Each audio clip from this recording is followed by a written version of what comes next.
ಆನ್ಸರ್ಸನ್ನು ತಂದಿದ್ದೀವಿ. First set question ಪೇಪರ್ನ ಹಾಕಿದ್ದೀವಿ. ಇದೇ ತರಹದ ಎಲ್ಲ ವಿಷಯಗಳಲ್ಲಿನೂ ಕೂಡ ನಾವು ಮಾದರಿ ಪ್ರಶ್ನೆ ಪತ್ರಿಕೆಗಳನ್ನ ಉತ್ತರ ಸಹಿತ ಹಾಕಿದ್ದೀವಿ. ನೋಡದೇ ಇದ್ದರೆ ವಿಡಿಯೋದ ಡಿಸ್ಕ್ರಿಪ್ಷನ್ ಬಾಕ್ಸ್ನಲ್ಲಿ ಪ್ಲೇಲಿಸ್ಟ್ ಲಿಂಕ್ ಅದ. SSLC ಪಾಸಿಂಗ್ ಮತ್ತು ಸ್ಕೋರಿಂಗ್ ಪ್ಯಾಕೇಜ್ 2023 ಅಂತ ಅಲ್ಲಿ ಹೋಗಿ ವಿಡಿಯೋಗಳನ್ನ ನೋಡ್ಬೋದು. ವಿಡಿಯೋಗಳನ್ನು ಲೈಕ್, ಶೇರ್ ಹಾಗೂ ಸಬ್ಸ್ಕ್ರೈಬ್ ಮಾಡಲು ಮರೆಯದಿರಿ. ನಮ್ಮದೇ ಒಂದು ಟೆಲಿಗ್ರಾಮ್ ಗ್ರೂಪ್ ಅದ, ಸ್ಟಡಿ ವಿತ್ ಪರಶುರಾಮ್ ಅಂತ, ಅದಕ್ಕೂ ಕೂಡ ಬಂದು ಜಾಯ್ನ್ ಆಗಿ ಅಂತ ಹೇಳ್ತಾ ನೋಡೋಣ ಕ್ವಶನ್ ಪೇಪರಲ್ಲಿ ಏನೇನು ಕ್ವಶನ್ಸ್ ಮತ್ತು ಆನ್ಸರ್ಸ್ ಇದಾವಂತ. ಪ್ರಶ್ನೆ 1, ಮೊದಲ ಆಂಗ್ಲೋ ಮರಾಠ ಯುದ್ಧದ ಅಂತ್ಯದಲ್ಲಿ ಮರಾಠರು ಮತ್ತು ಬ್ರಿಟಿಷರ ಯುದ್ಧ ನಡುವೆ ಯಾವ ಒಪ್ಪಂದ ನಡೆಯಿತು ಅಂತ ಕೇಳಿದ್ದಾರೆ. ಆಪ್ಷನ್ ಎ ಸಾಲ್ಭಾಯ್ ಒಪ್ಪಂದ ಅಂತಕ್ಕಂಥದ್ದು ರೈಟ್ ಆನ್ಸರ್. ಪ್ರಶ್ನೆ 2, ಬಂಗಾಳಿ ಭಾಷೆಯಲ್ಲಿ ಸಂವಾದ ಕೌಮುದಿಯನ್ನ ಪತ್ರಿಕೆಯನ್ನು ಆರಂಭಿಸಿದವರು ಯಾರು ಅಂತ ಕೇಳಿದ್ದಾರೆ. ಸೊ ಡಿ ರಾಜಾರಾಮ್ ಮೋಹನ್ ರಾಯರು ಅಂತಕ್ಕಂಥದ್ದು ಸರಿಯಾದ ಉತ್ತರ. ಪ್ರಶ್ನೆ 3, ವಿಶ್ವದ ಯಾವುದೇ ಬಣ್ಣಕ್ಕೂ ಸೇರದೇ ಇರುವ ನೀತಿಗೆ ಡ್ಯಾಶ್ ಅಂತ ಕರೀತಾರೆ. ಅದನ್ನು ಆಪ್ಷನ್ ಡಿ ಆಲಿಪ್ತ ನೀತಿ ಅಂತ ಕರೀತಾರೆ. ಪ್ರಶ್ನೆ 4, ಭಿಲಾಯಿ ಹಾಗೂ ಬೋಕಾರೋ ಉಕ್ಕಿನ ಕಾರ್ಖಾನೆಗಳಿಗೆ ಸಹಕರಿಸಿದ ದೇಶ ಯಾವುದು ಅಂತ ಕೇಳಿದ್ದಾರೆ. Option A Soviet Russia. 5ನೇ ಪ್ರಶ್ನೆ, ಭೂರಹಿತ ಕೃಷಿ ಕಾರ್ಮಿಕರನ್ನ ಡ್ಯಾಶ್ ಕೆಲಸಗಾರರು ಅಂತ ಕರೀತಾರೆ. ಅಸಂಘಟಿತ ವಲಯಗಳ ದುಡಿಮೆಗಾರರು ಅಂತ ಆಪ್ಷನ್ ಎ ಸರಿಯಾದ ಉತ್ತರ.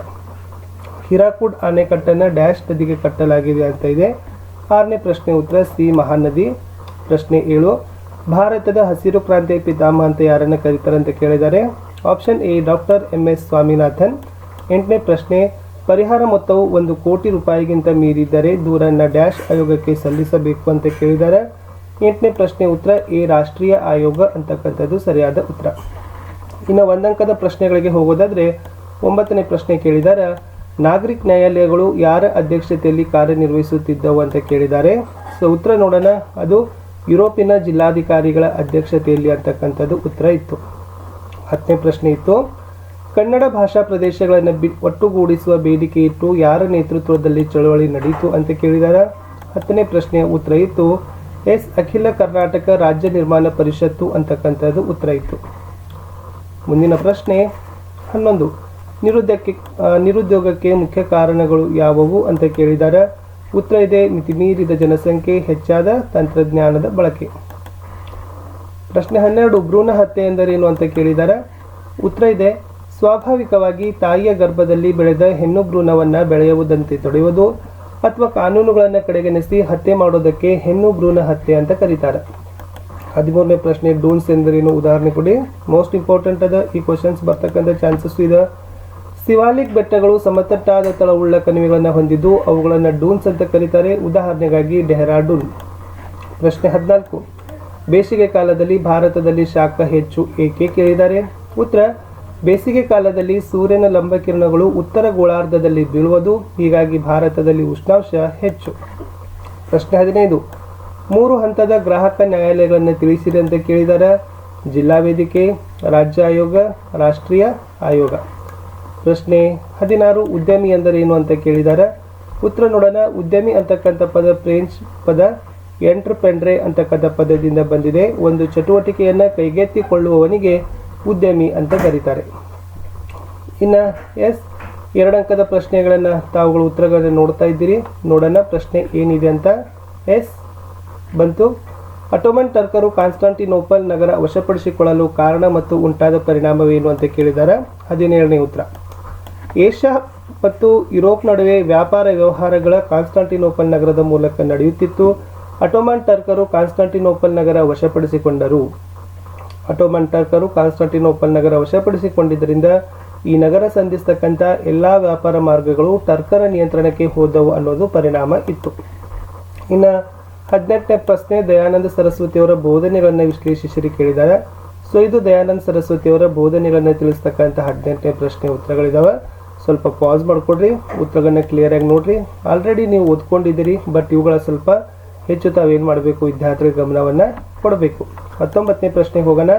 ಅನ್ಯ ರಾಷ್ಟ್ರಗಳೊಂದಿಗೆ ಉತ್ತಮ ಬಾಂಧವ್ಯ ಅತಿ ಅವಶ್ಯಕ ಏಕೆ ಅಂತ ಕೇಳಿದ್ದಾರೆ.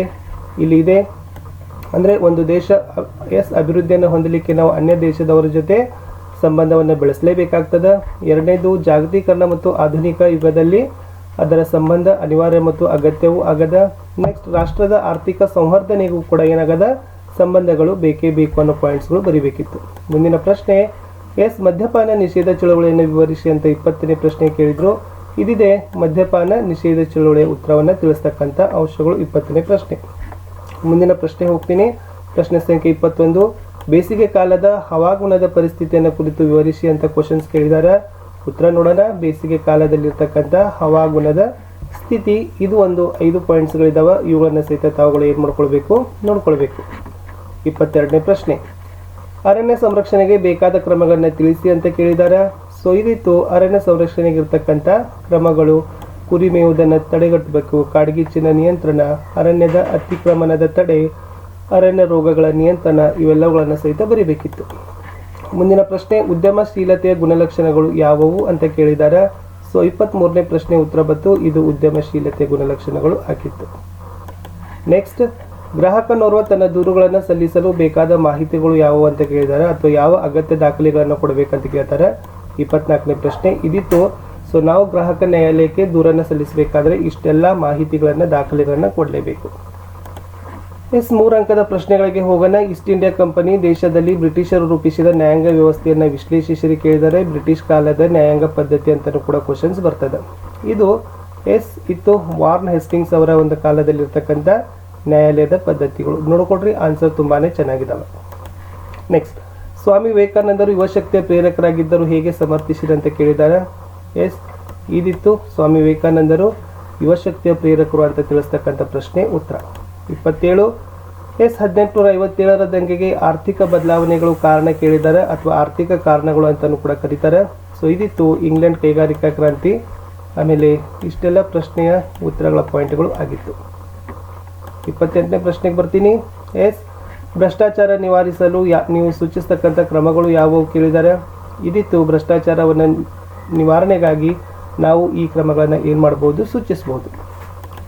ಮುಂದಿನ ಪ್ರಶ್ನೆ, ಅಸ್ಪೃಶ್ಯತೆ ಒಂದು ಸಾಮಾಜಿಕ ಪಿಡುಗು, ಚರ್ಚಿಸಿರಿ ಹೇಗೆ ಅಂತ ಕೇಳಿದ್ದಾರೆ. ಅಸ್ಪೃಶ್ಯತೆ ಒಂದು ಸಾಮಾಜಿಕ ಪಿಡುಗು ಅಂತಕ್ಕಂಥ ತಿಳಿಸ್ತಕ್ಕಂಥ ಅಂಶಗಳು ಈ ಒಂದು ಉತ್ತರದಲ್ಲಿ 27ರಲ್ಲಿ 29ರಲ್ಲಿ ಇದೆ. ಮುಂದಿನ ಪ್ರಶ್ನೆಗೆ ಹೋಗೋಣ. 30ಕ್ಕೆ, ಸುವರ್ಣ ಚತುಷ್ಕೋನ ಮತ್ತು ಸೂಪರ್ ಹೆದ್ದಾರಿಗಳನ್ನು ಕುರಿತು ಬರೆಯಿರಿ ಅಂತ ಕೇಳಿದ್ದಾರೆ. 30ರ ಉತ್ತರ ಸುವರ್ಣ ಚತುಷ್ಕೋನ ಮತ್ತು ಸೂಪರ್ ಹೆದ್ದಾರಿಗಳನ್ನು ಸೂಚಿಸ್ತಕ್ಕಂಥ ಪ್ರಶ್ನೆಗೆ ಉತ್ತರ ಇತ್ತು. ಇಲ್ಲಿವರೆಗೆ.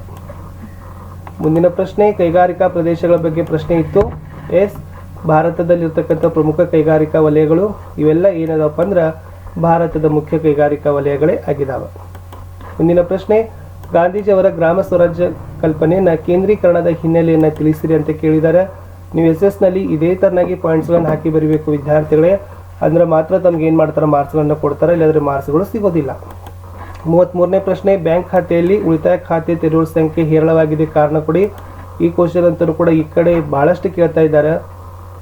ಜನ ಉಳಿತಾಯ ಖಾತೆ ಏಕೆ ತೆಗಿತಾ ಇದ್ದಾರೆ ಅಂತ ಕೇಳಿದ್ದಾರೆ, ಅದಕ್ಕೆ ಸಮರ್ಥನೆ ಕೊಡ್ತಕ್ಕಂಥ ಅಂಶಗಳು. ಮುಂದಿನ ಪ್ರಶ್ನೆಗೆ ಹೋಗೋಣ. ಸ್ವಾತಂತ್ರ್ಯ ಚಳವಳಿಯಲ್ಲಿ ಬಾಲ್ ಗಂಗಾಧರ್ ತಿಲಕರ ಪಾತ್ರ ಕೇಳಿದ್ದಾರೆ. ಉತ್ತರ ಬಾಲ್ ಗಂಗಾಧರ್ ತಿಲಕರ ಪಾತ್ರವನ್ನು ತಿಳಿಸ್ತಕ್ಕಂಥ ಅಂಶಗಳಿದೆ. 34ನೇ ಪ್ರಶ್ನೆ ಚೆನ್ನಾಗಿ ನೋಡ್ಕೊಡ್ರಿ. 8 ಪಾಯಿಂಟ್ಸ್ಗಳನ್ನು ತಾವುಗಳು ಬರಲೇಬೇಕು, ಆವಾಗ ಮಾತ್ರ ನಿಮ್ಗೆ ಏನು ಮಾಡ್ತಾರೆ, 4 ಅಂಕಗಳನ್ನು ಕೊಡ್ತಾರೆ. ಮುಂದೆ ಕಾರ್ಮಿಕ ಬಂಡಾಯವನ್ನು ಬರಿಬೇಕಾಗಿತ್ತು ಸ್ವಾತಂತ್ರ್ಯದ ಹೋರಾಟದಲ್ಲಿ. ಇದಿತ್ತು ಕಾರ್ಮಿಕರ ಹೋರಾಟ ಸ್ವಾತಂತ್ರ್ಯ ಹೋರಾಟದ ಸಂದರ್ಭದಲ್ಲಿ. 35ರ ಪ್ರಶ್ನೆ. ಇನ್ನು 36 ಭದ್ರತಾ ಸಮಿತಿಗಳ ಬಗ್ಗೆ ತಾವು ಪರ್ಫೆಕ್ಟ್ ಮಾಡ್ಕೊಂಡು ಹೋಗಬೇಕು. ಈ ಕ್ವಶನ್ಸ್ ಭಾಳ ಕಡೆನೂ ಕೇಳ್ತಾರೆ. ಇದಿತ್ತು ಭದ್ರತಾ ಸಮಿತಿಯ ಅಂಶಗಳು. ಕಡೆ ಪ್ರಶ್ನೆ ಇತ್ತು, ಮುಂಗಾರು ಮತ್ತು ಹಿಂಗಾರು ಬೆಳೆಗಳ ನಡುವಿನ ವ್ಯತ್ಯಾಸಗಳನ್ನು ಬರೀಲಿಕ್ಕೆ ಕೇಳಿದ್ದಾರೆ. ಇದಿದೆ ಮುಂಗಾರು ಮತ್ತು ಹಿಂಗಾರು ಬೆಳೆಗಳ ನಡುವಿನ ಇರತಕ್ಕಂಥ ವ್ಯತ್ಯಾಸ. 1, 2, 3 ಅಂಶಗಳಿದೆ. ಇನ್ನಷ್ಟು ತಾವುಗಳು ಏನು ಮಾಡಬೇಕಂದ್ರೆ ಬರಿಬೇಕು. ಇನ್ನು ಭಾರತದ ನಕ್ಷೆಯಲ್ಲಿ ತಮಗೆ ಸ್ಥಳಗಳನ್ನು ಗುರುತಿಸಲಿಕ್ಕೆ ಕೇಳಬಹುದು. ಮಲಬಾರ್ ತೀರ ಇದೆ, ಭಾರತದ ಅತ್ಯಂತ ಎತ್ತರದ ಶಿಖರ ಕೇಳಿದ್ದಾರೆ, ಇದು ಭಾರತದ ದಕ್ಷಿಣದ ತುತ್ತ ತುದಿ ಕೇಳಿದ್ದಾರೆ. ಆಮೇಲೆ ಇದು ನರೋರಾ ಪರಮಾಣು ಸ್ಥಾವರ ಇದೆ.